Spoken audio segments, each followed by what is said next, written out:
인사 나누겠습니다. 반갑습니다. 축복합니다.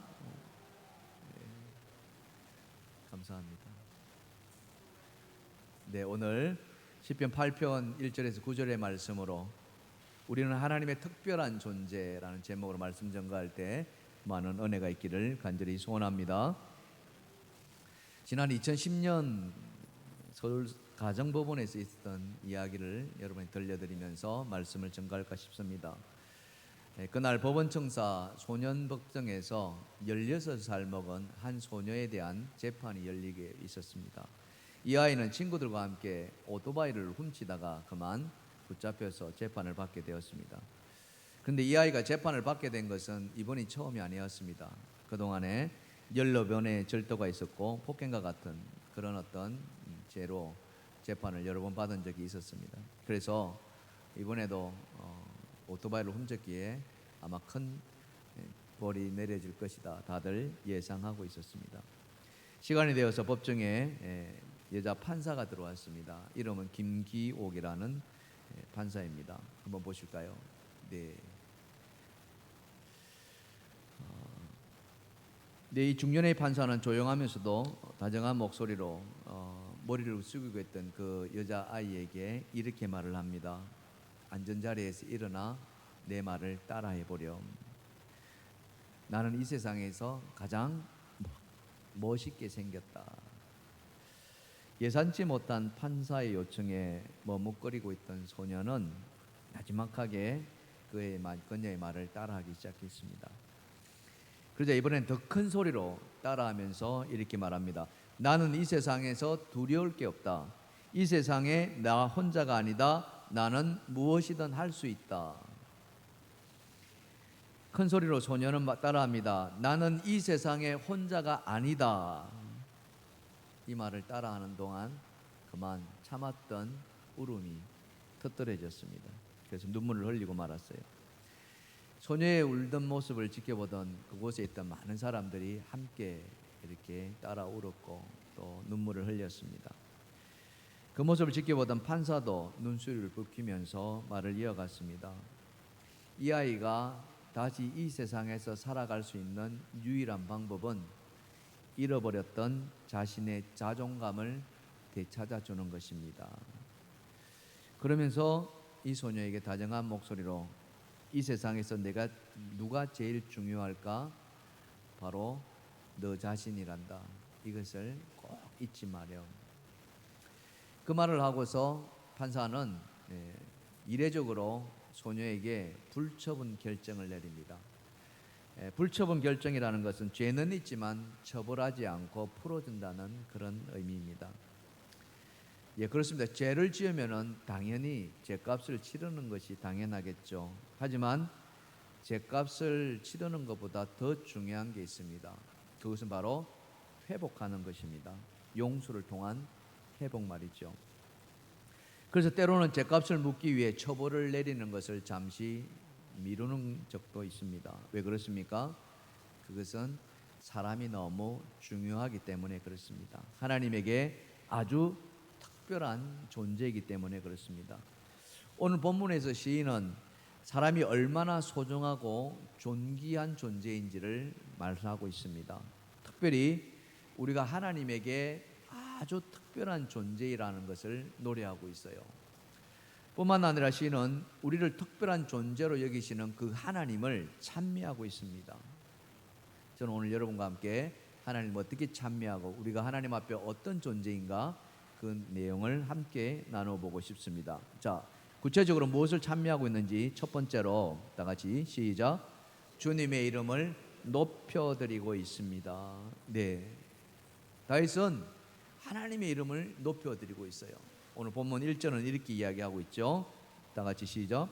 여호와 우리 주여 주의 이름이 온 땅에 어찌 그리 아름다운지요. 주의 영광이 하늘을 덮었나이다. 주의 이름이 온 땅에 이 사방 천지에 어떻게 그리 아름다운지요. 하늘의 영광이 하늘을 덮었나이다. 이 본문을 쓴 시인은 다름이 아니라 바로 다윗입니다. 여러분 다윗 하면은 어떤 생각이 드십니까? 무엇이 떠오르십니까? 그의 파란만장한 인생 여정 아니겠습니까? 그가 성경에 기록될 때 처음 그는 양을 치던 양치기였습니다. 그랬던 그가 이스라엘의 왕이 되고 말죠. 하지만 그 왕이 되는 과정 속에서 또 왕이 된 이후에 그의 삶은 대단히 파란만장했습니다. 블레셋 거인에 이었던 골리앗을 쓰러뜨리고 또 블레셋을 무찌를 때만 하더라도 다윗은 승승장구했습니다. 정말 잘 나갔어요. 그래서 백성들로부터 어떤 칭송을 받았습니까? 사울은 천천히요, 다윗은 만만히로다, 이렇게 칭송받지 않았습니까? 그래서 이 사울 왕의 이 사랑을 독차지하다시피 해서 그의 사위까지 됩니다. 하지만 이것이 그의 발목을 붙잡는 또 올무가 될 줄 누가 알았겠습니까? 사람들이 왕을 더 높여야 되는데 다윗을 더 높이고 있으니까 왕이 그만 시기심이 앞질러서 이 다윗을 죽이려고 하지 않았습니까? 그러니 다윗이 도망칠 수밖에 없었죠. 이스라엘 온 나라를 다 도망쳤지만 사울 왕은 포기하지 않고 군대를 동원해서 그를 쫓아가려고 했습니다. 그게 어디까지 도망갔습니까? 철천지 원수였던 블레셋, 그 블레셋의 가동왕 앞에까지 도망가기 이러거든요. 얼마나 다급했으면 그랬을까 싶거든요. 이 가동왕 앞에, 그죠? 어찌 보면은 호랑이 굴로 제 발로 찾아간 거나 마찬가지였습니다. 왜 두렵지 않았겠습니까? 살고자 하는 마음이 왜 없었겠습니까? 그래서 그는 가동왕 앞에 가서 이렇게 미친 척을 했어요. 자, 사무엘상 21장 12절과 14절에 이렇게 이야기를 하고 있어요. 자, 같이 시작. 다윗이 이 말을 그의 마음에 두고 가드왕 아기스를 심히 두려워하여 그들 앞에서 그의 행동을 변하여 미친 채하고 대문짝에 거저거리며 침을 수염에 흘리며 아기스가 그의 신하에게 이르되 너희도 보거니와 이 사람이 미치광이로다. 어찌하여 그를 내게로 데려왔느냐. 보신 것처럼 다윗이 이렇게 했단 말이에요. 근데 놀라운 것은 이 순간에도 다윗의 마음에는 하나님이 떠나지 않았습니다. 그 안에 하나님이 가득 차 있었어요. 가득 차 있었을 뿐만 아니라 여전히 그는 하나님을 의지하고 있었다는 사실이죠. 그런데 여러분, 우리가 잊어서는 안 되는 것은 다윗이 그렇게 죽음을 앞두고서 하나님을 찾았느냐, 하나님을 의지했느냐, 그렇지 않았다는 거예요. 이미 오래전부터 양치던 그 목동에서부터 그는 하나님을 바라보고 하나님을 의지했다는 사실입니다. 성경은 우리에게 그것을 증명해 주고 있어요. 블레셋의 거인이었던 골리앗이 이스라엘을 치러 오지 않습니까? 그때 이스라엘은 아무도 나가서 그를 맞서 싸울 사람이 없었어요. 다 두려워할 수밖에 없었어요. 그런데 누가 나갔습니까? 다윗이 나가겠다고 이렇게 말하는 거예요. 사울 왕이 그걸 보고 야, 너 같은 어린애가 뭘 하겠다고 나가냐, 하지마 막 이랬다니까요. 자, 사무엘상 17장을 보십시다. 32절과 33절입니다 시작. 다윗이 사울에게 말하되 그로 말미암아 사람이 낙담하지 말 것이라 주의 종이 가서 저 블레셋 사람과 싸우리이다 하니 사울이 다윗에게 이르되 네가 가서 저 블레셋 사람과 싸울 수 없으리니 너는 소년이요 그는 어려서부터 용사임이라. 예. 사람들이 막 못 나간다 하니까 이 다윗이 그럼 내가 나가겠다 이랬다는 거예요. 근데 사울이 보니까 기가 막힌 거죠. 너는 소년이야, 소년, 어린아이야. 네가 어떻게 저 거인을 네가 맞서 싸우니? 안 돼. 근데 다윗을 고집을 꺾지 못했습니다. 아닙니다. 내가 가겠습니다. 하도 그러니까 사울 왕이 그래? 그럼 네가 한번 나가봐. 그러면서 갑옷을 다윗에게 입혀줬다니까요. 이 갑옷을 입으니까 이 갑옷이 맞나요? 안 맞는 거죠. 어린아이가 어른의 갑옷을 입으니 이게 거추장스러운 거예요. 그래서 이 다윗을 갑옷을 다 벗어 제낍니다. 그리고는 맨몸으로 골리앗을 향해서 달려나갔죠. 단 무엇을 가지고요? 물맷돌 5개만 가지고. 그렇게 달려나갑니다. 그 달려나갈 때 그는 하나님을 의지했습니다. 자신의 실력을 의지한 것이 아니라 하나님을 절대적으로 믿었다는 거죠. 어떻게 믿었느냐? 자, 사무엘상 17장 45절에 이렇게 말씀해 주고 있어요. 다 같이 시작.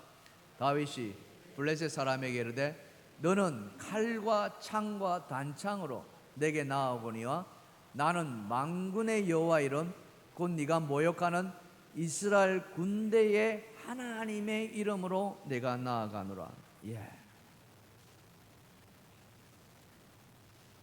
어마어마한 그 골리앗 앞에 그 칼만 하더라도 뭐 엄청나죠. 창하만. 그런 골리앗 앞에 다윗은 맨몸으로 나가면서 이렇게 말하는 거예요. 나는 만군의 여호와의 이름으로, 하나님의 이름 하나 믿고, 하나님이 그를 손을 데리고 간 것이 아니라 그냥 하나님 이름 하나 믿고 나아갔다니까요. 이건 마치 그런 말 있잖아요. 내가 칼이 없지 가오가 없냐 뭐 이런 거 있잖아요. 이 다윗의 뒤에는 든든한 하나님이 계셨다는 사실. 어릴 때부터. 그래서 그는 하나님을 찬양했고 오늘 이 다윗의 시를 통해서 그렇게 높여드리는 거예요. 여호와 우리 주여 그 이름이 온 땅에 어찌 그리 아름다운지, 온 땅에 그리 어찌 그리 아름다운지. 여러분 돌아보면 혼자인데라는 시가 하나 있는데 그 시를 여러분에게 잠깐 소개해 드리겠습니다. 시니까 시답게 한번 읽어볼게요. 돌아보면 혼자인데 기도하니 하나님께서 동행하십니다. 돌아보면 가진 것 하나 없는데 기도하니 천국이 나의 것입니다. 돌아보면 나약한 존재인데 기도하니 하나님의 자녀입니다. 돌아보면 사방이 막혔는데 기도하니 하늘문이 열려 있습니다. 돌아보면 세상이 막막한데 기도하니 영원한 영생과 생명입니다. 돌아보면 내가 한 것 같은데 기도하니 다 같이 하나님이 하신 것입니다. 여러분 믿으십니까?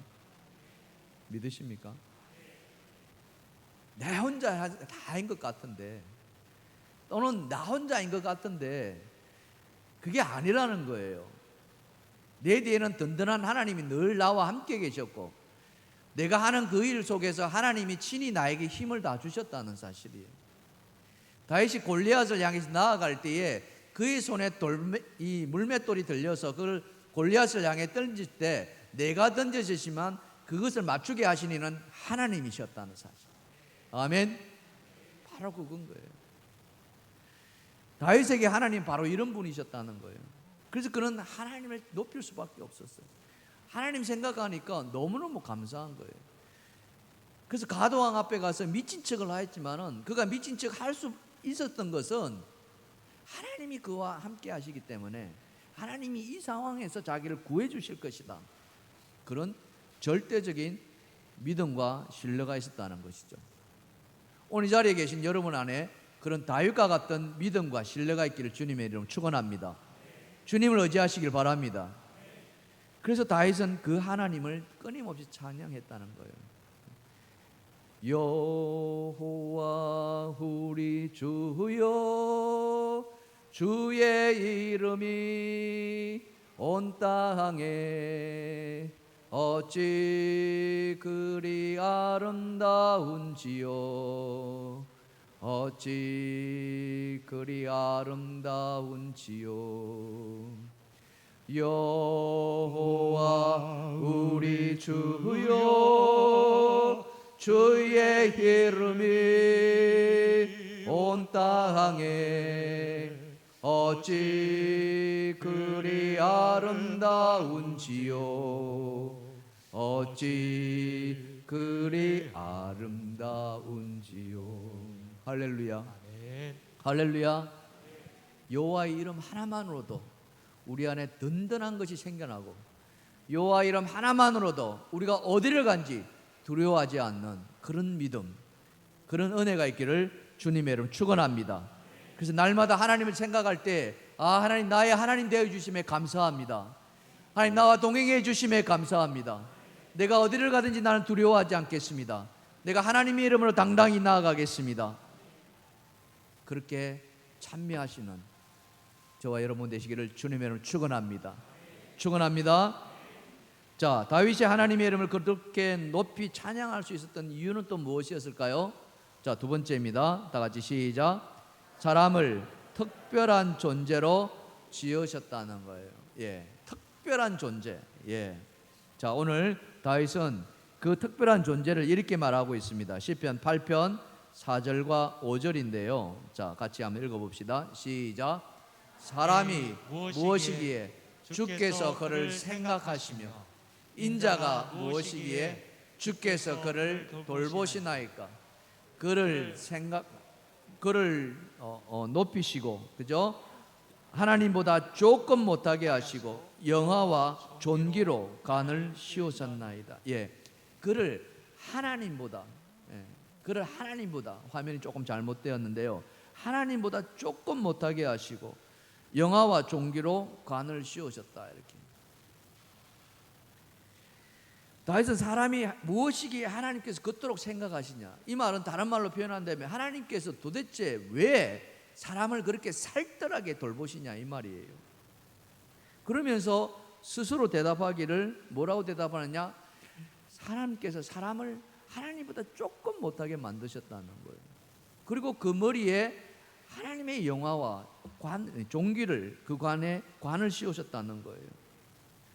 어떻게 다윗이 이런 엄청난 찬미를 할 수 있을까요? 그 이유는 도대체 무엇일까요? 그가 이렇게 하나님을 찬미할 수 있던 그 배경에는 뭐가 있었을까요? 저는 그것이 이 다윗의 삶 속에서, 또 다윗의 기억 속에서 하나님의 그 창조의 역사가 그 안에 들어있다는 거예요. 그것을 기억하고 있다는 거죠. 여러분, 사람이 만들어졌을 때, 즉 창세기에 하나님의 그 창조의 역사가 어떻게 기록되어 있습니까? 하나님의 모양대로 창조되었다고 성경 기록하고 있지 않습니까? 자, 창세기 1장 26절입니다. 시작. 하나님이 이르시되 우리의 형상을 따라 우리의 모양대로 우리가 사람을 만들고. 예. 여기 자세히 보면은 우리의 형상을 따라 우리의 모양대로 우리가 사람을 만들다. 우리 이렇게 말하고 있습니다. 이 우리라는 것은 하나님이 한 분이 아니시라는 거 아닙니까? 우리가 잘 아는 하나님, 그 하나님은 몇 분이신가요? 세 분이시죠. 어떤 하나님이십니까? 성부 하나님, 성자 예수님, 성령 하나님 아니십니까? 삼위일체라 그러죠. 다른 피조물들은 다 하나님이 그냥 만드셨습니다. 한 분이. 그래서 빛이 있으라 하면 빛이 있었습니다. 근데 그 모든 창조를 다 마치시고 나서 사람을 만드실 때 하나님은 혼자서 만드지 않으셨다는 거예요. 우리가 만들었다는 거예요. 우리의 모양대로 우리의 형상을 따라서 우리가 만들자.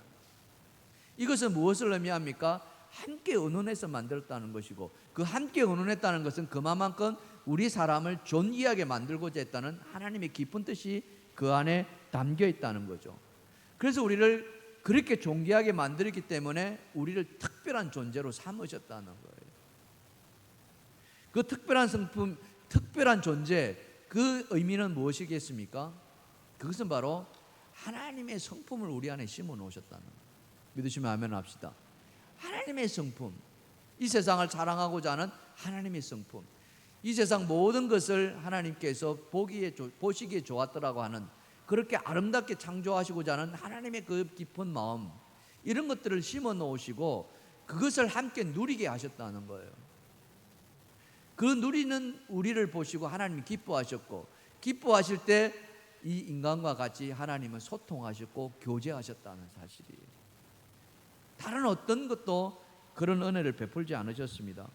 그래서 하나님은 그 인간에게 창세기에서 인간을 만드시고 축복하십니다. 어떤 축복을 하십니까? 자, 창세기 1장 28절에 이렇게 축복하십니다. 다 같이 시작. 하나님이 그들에게 복을 주시며 하나님이 그들에게 이르시되 생육하고 번성하여 땅에 충만하라. 땅을 정복하라. 바다의 물고기와 하늘의 새와 땅에 움직이는 모든 생물을 다스리라 하시니라. 아멘.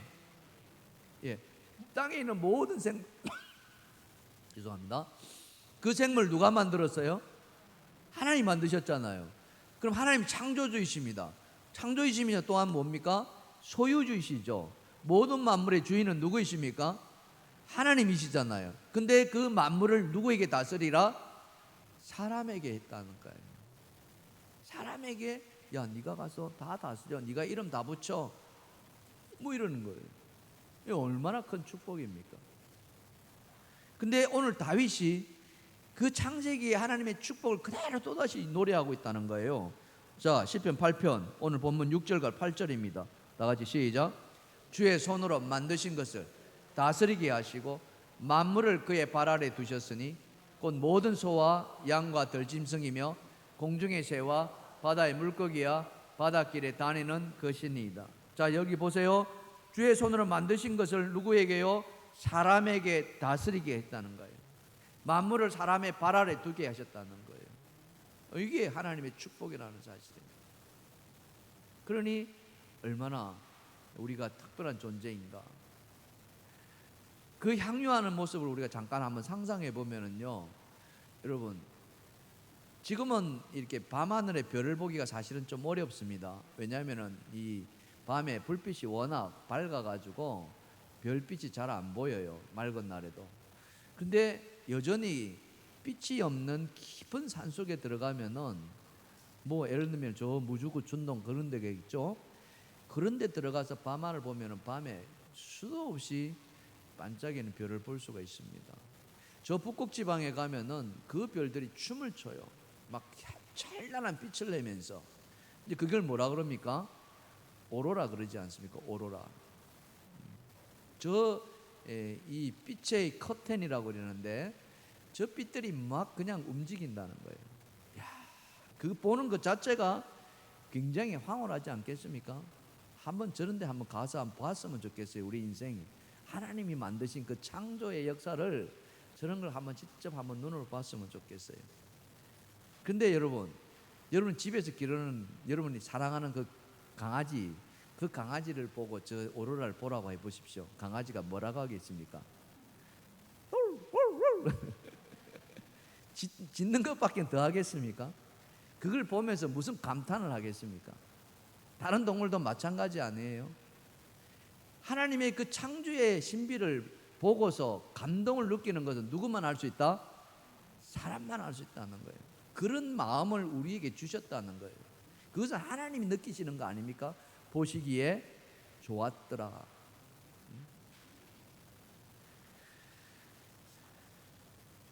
그래서 하나님께서 사람을 그토록 축복하셨고 그렇게 은혜롭게 우리를 이끌으셨는데 그 은혜도 모자라서 하나님은 우리를 뭘로 삼으셨습니까? 당신의 자녀로 삼아주셨다는 사실. 이게 또 어마어마한 은총입니다. 예수 그리스도를 보내셔서 그 예수 그리스도로 말미암아 하나님의 자녀가 되게 해주셨다는 거예요. 자, 요한복음 1장 12절입니다. 영접하는 자 시작. 영접하는 자 곧 그 이름을 믿는 자들에게는 하나님의 자녀가 되는 권세를 주셨다. 아멘. 하나님의 자녀가 된다는 이게 어떤 권세가 있습니까? 무슨 축복이 있나요? 내가 하나님의 아들이 됐다는 거하고 안 된다는 거 무슨 차이가 있습니까? 그것은 다른 것이 아니라 하나님의 자녀이기 때문에 하나님의 것을 우리가 받을 수 있는 상속권이 있다는 거예요. 하나님이 갖고 있는 것을 우리에게 주신다는. 자, 로마서 8장 16절과 17절 이렇게 말씀해 주고 있어요. 시작. 성령이 친히 우리의 영과 더불어 우리가 하나님의 자녀인 것을 증언하시나니 한 자녀이면 또한 상속자 곧 하나님의 상속자여 그리스도와 함께 한 상속자다.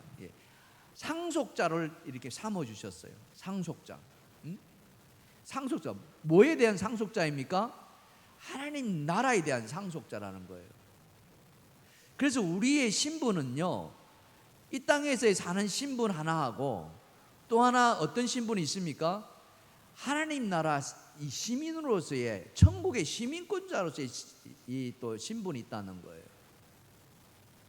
그 천국의 시민권이 있기 때문에 우리는 천국을 누릴 수가 있다는 거죠. 그걸 우리는 다른 말로 표현해서 영생이라고 이야기합니다. 근데 그 영생을 하나님이 직접 우리에게 주셨다는 거예요. 자, 요한복음 3장 16절 다 같이 시작. 하나님이 세상을 이처럼 사랑하사 독생자를 주셨으니 이는 그를 믿는 자마다 멸망하지 않고 영생을 얻게 하려 하십니다. 아멘. 할렐루야. 하나님의 독생자를 예수 그리스도 이 땅에 보내셔가지고 그 예수 그리스도를 통하여서 우리에게 하나님 나라 시민권이 될 수 있는, 영생을 누릴 수 있는 특권을 우리에게 부여해 주십니다. 오늘 이 자리에 계신 우리가 예수 그리스도가 하나님의 자녀이심을 믿으십니까? 믿으십니까? 그렇다면 다 구원받은 줄 믿습니다. 구원받은 백성들은 하나님 나라의 시민권을 가지고 있는 줄 믿습니다. 그 시민권자들은 영생을 누리는 줄 믿습니다. 우리가 그런 사람이라는 거예요. 그러니 우리가 특별한 존재가 아니고 무엇이겠습니까? 여러분, 이것을 잊어서는 안 되는 거예요. 다윗의 고백처럼 사람이 무엇이가 한데, 하나님이 그토록 사랑해 주시냐 이거죠. 그것은 우리로 하여금 하나님의 자녀로 삼아 주셨다는 사실, 하나님보다 조금 못하게 만드시고, 그리고 그 머리에 하나님의 영화와 간을 씌워 주셨다는 그 천국의 비밀을 우리에게 안겨다 주었다는 사실. 사랑하는 성도 여러분, 그래서 우리는요, 이 세상 살아가는데 그냥 보통 사람하고는 그렇게 다르다는 거예요. 아무렇게나 살아가서는 안 됩니다. 우리는 특별한 사람들이에요. 그 특별한 것이 다른 것이 아니라 바로 영생을 소유한 천국 시민권으로 우리는 살아갈 수 있다는 거죠. 그래서 우리는 이 삶 동안에 조금 힘들고 조금 어려움이 온다 할지라도 절대 거기에 좌절하거나 굴해서는 안 된다는 겁니다.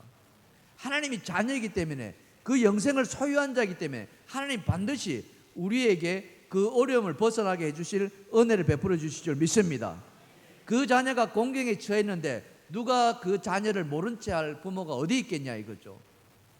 다 하나님은 우리에게 반드시 구할 수 있는 그 은혜를 베풀어 주실 줄 믿습니다.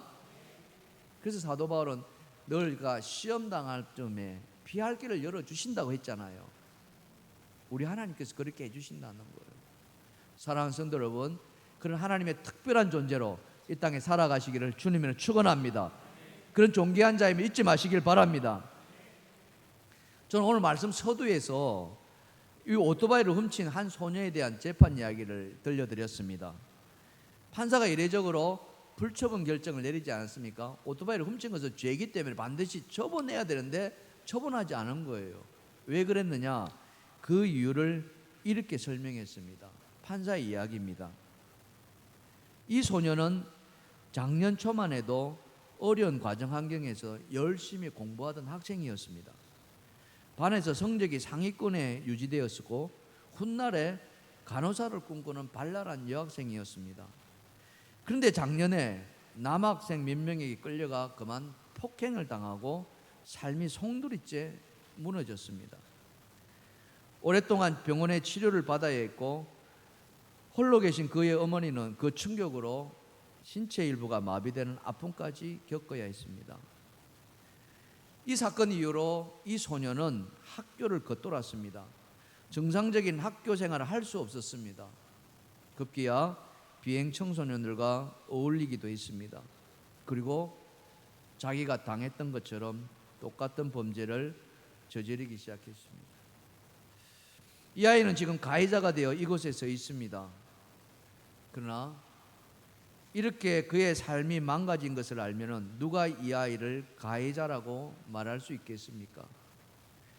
아이의 잘못에 책임이 있다면 그것은 여기에 앉아있는 여러분과 저 자신, 사회를 이렇게 방치한 어른들의 잘못 아니겠습니까? 이 아이가 다시 이 세상에서 다시 정상으로 살아갈 수 있는 유일한 방법은 잃어버린 자존감을 다시 찾아주는 판결뿐입니다. 이 판결 이유를 대고서 이 아이에게 처분하지 않는 불처분 결정을 내렸다는 겁니다. 소녀의 잃어버린 자존감을 회복하는 것, 그것은 이 세상 그 무엇보다도 자신이 소중한 존재라는 것을 다시 회복하는 거예요. 죄값을 치르는 것보다 잃어버렸던 본래의 자신을 찾는 것이 판사는 더 중요하게 여겼다는 것입니다. 우리는 이 사건을 통해서 우리 주님의 십자가의 은혜를 다시 한번 생각해 보지 않을 수가 없습니다. 자, 히브리서 9장 27절과 28절은 뭐라고 이야기하고 있습니까? 다 같이 시작. 한 번 죽는 것은 사람에게 정해진 것이요 그 후에는 심판이 있으리니 이와 같이 그리스도도 많은 사람의 죄를 담당하시려고 단번에 들으신 바 되셨고 구원에 이르게 하기 위하여 죄와 상관없이 자기를 바라는 자들에게 두 번째 나타나시리라. 아멘. 그렇습니다. 우리 주님께서는 우리의 죄를 심판하려고 하지 않으셨습니다. 내가 이 세상을 심판하려고 한 것이 아니라 이 세상을 구원하기 위해 오셨다고 말씀하셨습니다. 그래서 그 구원을 어떻게 하셨느냐? 그것은 바로 모든 사람의 죄를 혼자 짊어지고 가셨다는 거예요. 그래서 단번에 십자가에 자기 자신을 들이셨다고 하지 않습니까? 십자가의 그 피 흘리심으로 말미암아 우리의 죄를 다 씻어주셨습니다. 그리고 우리를 의의 자리로 올려주셨습니다. 이것이 바로 우리를 향하신 십자가의 사랑이고 은혜인 것입니다. 우리가 아무리 죄를 지었다 할지라도 하나님은 그것을 다 용서하기를 원하시고, 용서하신 중요한 이유는 원래 우리의 모습을 회복하시는 하나님의 형상을 회복하기를 하나님은 바라셨다는 거예요.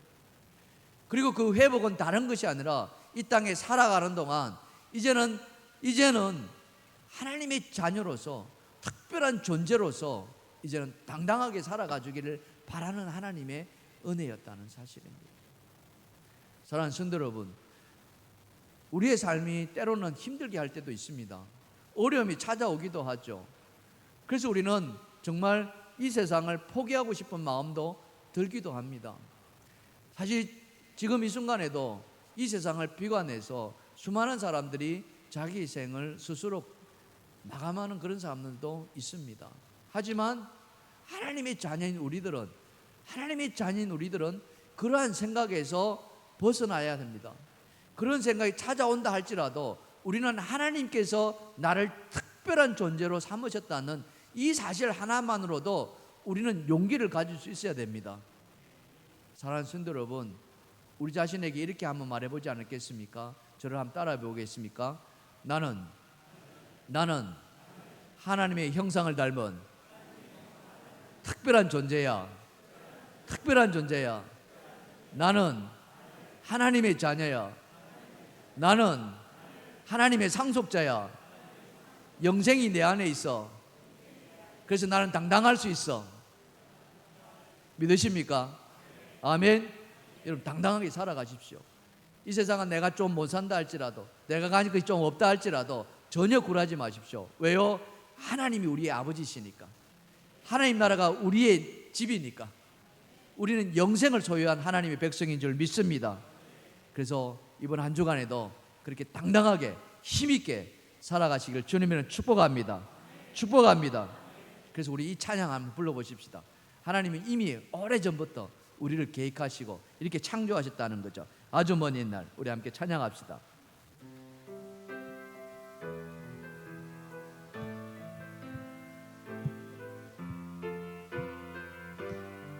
우리 힘차게 찬양합시다. 아주 먼 옛날 박수 치며 찬양합시다. 아주 먼 옛날 하늘에서는 당신을 향한 계획이 있었죠. 하나님께서 바라보시고 좋았더라고 말씀하셨네. 이 세상 그 무엇보다 귀하게 나의 손으로 창조하였노라.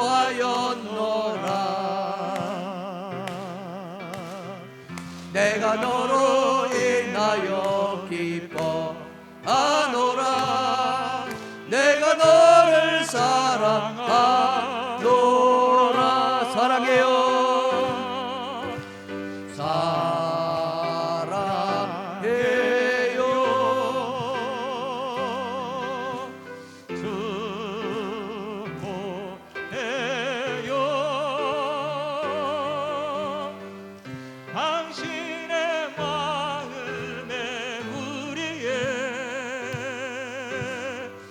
사랑을 우리 옆에 본 보시며 사랑해요 합시다.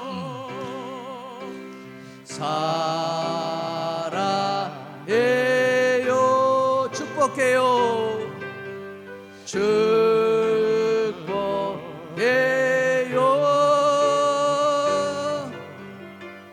당신의 마음에 우리의 사랑을 드려요. 할렐루야. 우리 하나님께 영광의 박수 올려드리겠습니다. 할렐루야. 하나님 아버지 고맙습니다. 오늘도 우리를 사랑해 주시고 오늘도 우리를 하나님의 전으로 불러주셔서 감사합니다.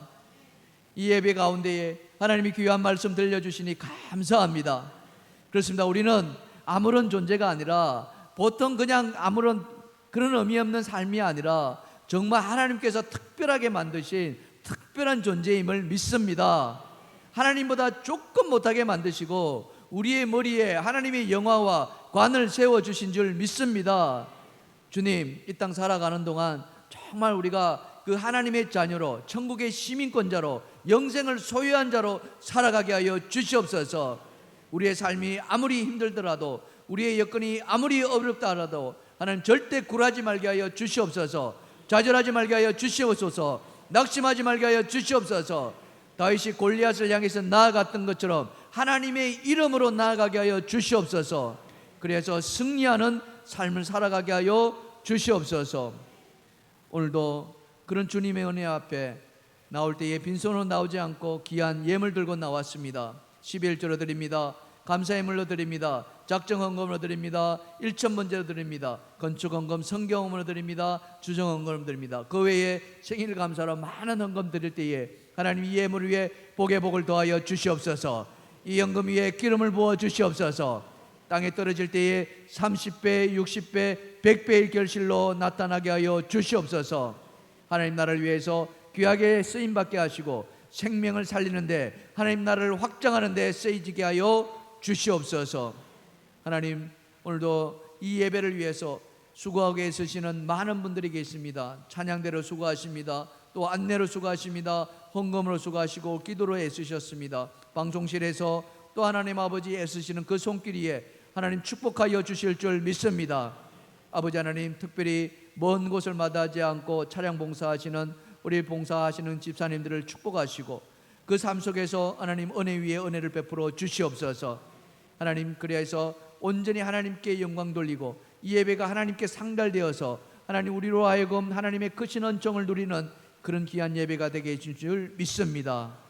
이 모든 것 우리를 구원해 주신 우리 주 예수 그리스도 이름으로 감사하며 기도합나이다.